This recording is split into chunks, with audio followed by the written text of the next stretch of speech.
呢度就係高街鬼屋啦。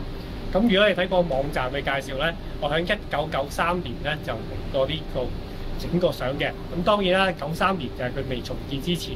咁我有集菲林相咧，就早前咧就已經擺晒喺網站嗰度啦。咁幾年之後咧，我又揾到另一筒嘅菲林喎。咁咧就有高街鬼屋入邊嘅照片啦，包括咧地庫係點樣啦，同埋咧最重點咧就係咧高街鬼屋以前係一張油畫嘅，大家可能聽過，但係從來冇見過，因為以前都係傳下嘅嘛。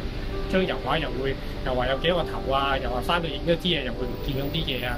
咁其實張油畫係點嘅咧？今次咧就叫全港首次大公開啦。咁咧我亦都會稍後時間咧將呢張油畫咧重新畫多次出嚟俾大家睇下。1991年我就係沿住呢個門口行入去高街鬼屋㗎啦。今時今日，高街鬼屋已經改建成為西營盤社區綜合大樓。咁當年喺呢度行入去之後呢，我正面呢個位置呢就會見到一條通往2樓嘅樓梯，而著名嘅高街鬼屋嗰張大油畫呢，其實就係安放喺我而家面前呢個位置㗎啦。今時今日呢，仲保留咗一個石煙通。呢個石煙通以前就係安喺屋頂嘅位置，我有啲舊嘅菲林相都影到佢嘅。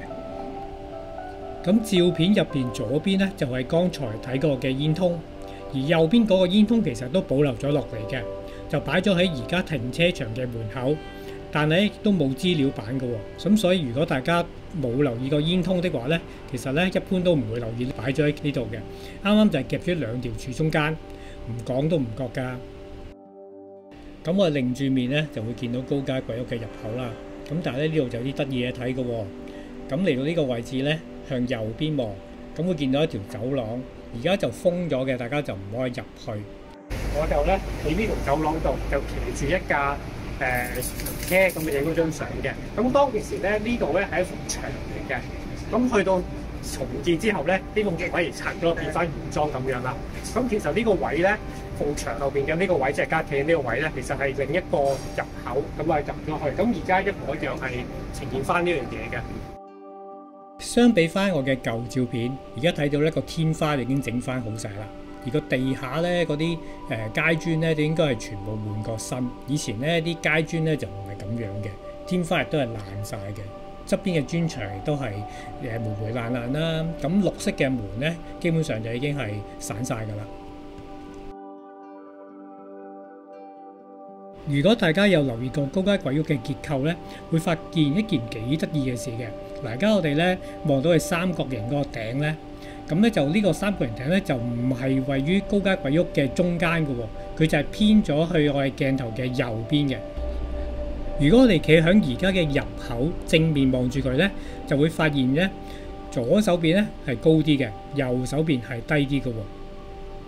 咁點解會咁樣呢？其實就同高街鬼屋嗰個建築史有啲關係嘅。高街鬼屋係於1892年落成，開頭咧佢係一個宿舍嚟嘅。咁響1906同1908年咧，佢就擴建過。就係而家我鏡頭嗱，我指住呢個位置咧，呢邊叫東翼，咁呢邊咧就係新起出嚟嘅地方嚟嘅。嗱，咁如果我哋遮住咗佢咧，咁你會發現高街鬼屋其實咧個三角形嘅頂係啱啱喺建築物嘅中間啦。建築物嘅另一邊咧就係西翼。咁其實高街鬼屋咧當其時係由兩棟建築物組成嘅。咁仲有一棟建築物咧就叫南翼，亦即係我相中入邊白色磚嗰一棟建築物啦。相中人就當然係我啦。咁可以見到後邊有棟新穎啲嘅建築物咧，佢就係潘咸道官立小學。咁而家咧嗰個樣咧就同30幾年前咧係完全冇分別嘅。好啦，咁我哋而家就行入高街鬼屋入邊睇下以前係點噶啦喎。嗱，呢個窗咧就係當時嘅西翼嘅窗嚟嘅。咁呢個窗咧而家響東邊街仲可以見得到。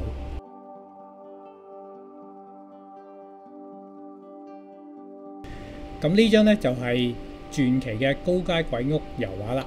咁呢張相咧就唔關我事㗎。其實係一位讀者睇完我上一集之後咧，就揾咗張舊相俾我。咁呢張相咧入邊咧就有兩位同學。憑呢兩位同學嘅身高咧，我哋就可以計算到呢張畫嘅大細。但係呢張相咧就非常之朦，我諗大家都睇唔清楚呢張畫究竟係畫緊咩啦。咁咧攞翻我嗰張菲林出嚟啦。嗱，我嗰張咧就清楚好多啦。咁可以勉強睇到咧，其實係有幾個騎士喺匹馬上面應該係喺度打鬥中嘅。但係咧，當年我去嘅時候咧，呢張畫咧就已經俾嚴重塗污咗，仲有啲破損啦。所以咧，其實每個騎士塊面上面嘅表情咧係睇唔到嘅。咁至於佢哋嘅動作咧，就更加睇得唔係好清楚。於是我朋友咧就試下用佢嘅想像力，試下可唔可以咧勾畫翻佢哋當時究竟做緊啲咩咧？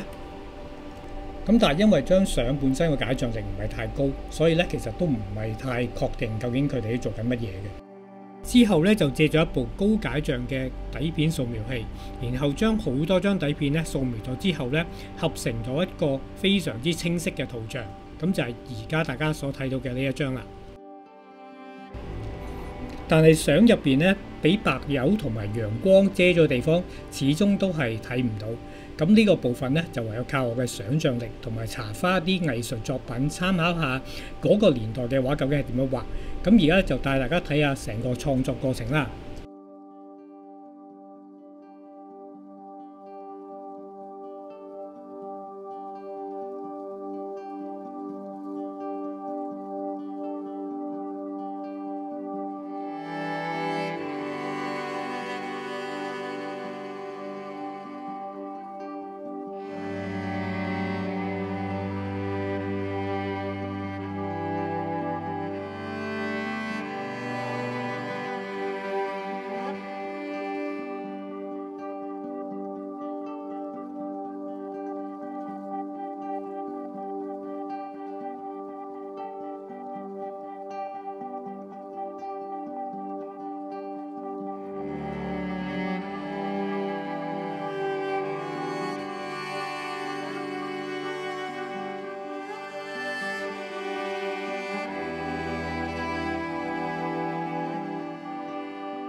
斷斷續續呢張油畫就畫咗半年，完成之後呢，我就將佢放翻響高街鬼屋以前上樓梯嘅位置，咁就模擬翻個光源。